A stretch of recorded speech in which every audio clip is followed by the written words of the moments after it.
حول ولا قوة إلا بالله العلي العظيم حسبنا الله ونعم الوكيل نعم المولى ونعم النصير أعوذ بالله السميع العليم من الشيطان اللعين اللئيم الرجيم بسم الله الرحمن الرحيم الحمد لله العلي عن شبه المخلوقين الغالب لمقال الباسطين والصلاة والسلام على أشرف الأنبياء والمرسلين المخاطب بطه وياسين مولانا وسيدنا وشفيع ذنوبنا أبي القاسم محمد اللهم صل على محمد وآل محمد وأهل بيته الطيبين الطاهرين المعصومين المنتجبين المنتخبين المظلومين والعن على أعدائهم أجمعين من ليلنا هذا إلى قيام يوم الدين آمين يا أحكم الحاكمين أما بعد فقد قال رسول الله صلى الله عليه وآله وسلم مثل أهل بيتي كمثل سفينة نوح صلوات محمد اللهم صل على محمد وآل محمد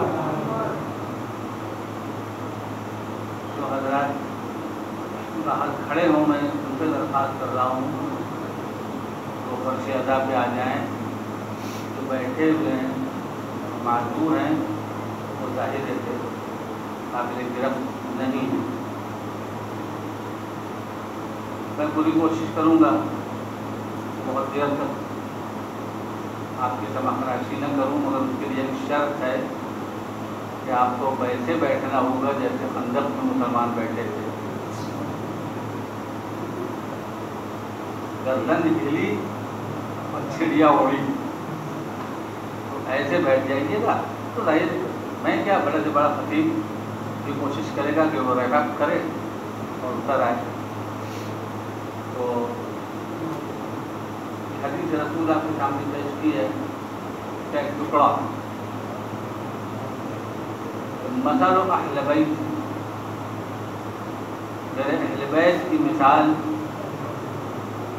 کا مثل ہے سفینہ نوح نوح کے سفینے یعنی کشتی جیسی ہے من رکبھا نجا جو اس پر سوار ہو گیا بیٹھ گیا یا متمسک ہو گیا جڑ گیا اس کی نجات ہو گئی ومن تخلف عنها غرق وهوى اور جس نے اس سے اعراض کیا یا منہ موڑا یا اس سے دور رہا وہ غرق بھی ہوا اور وہ برباد ہوا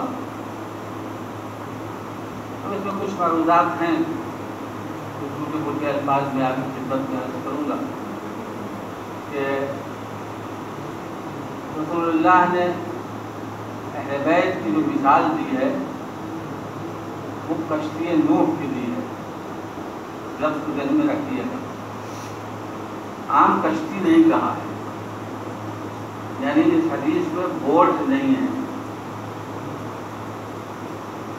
سفینہ نوح جب سفینہ نوح ہے تو پھر طوفان نوح بھی ہے تو اس سفینہ نوح کے لیے اللہ یعنی قرآن کیا کہہ رہا ہے کہ حکم ہو رہا ہے کہ بس نعید فل تم بناؤ اس کشتی کو بِأَعْيُنِنَا ہماری گائیڈنس میں ہمارے سامنے ہمارے سپرویژن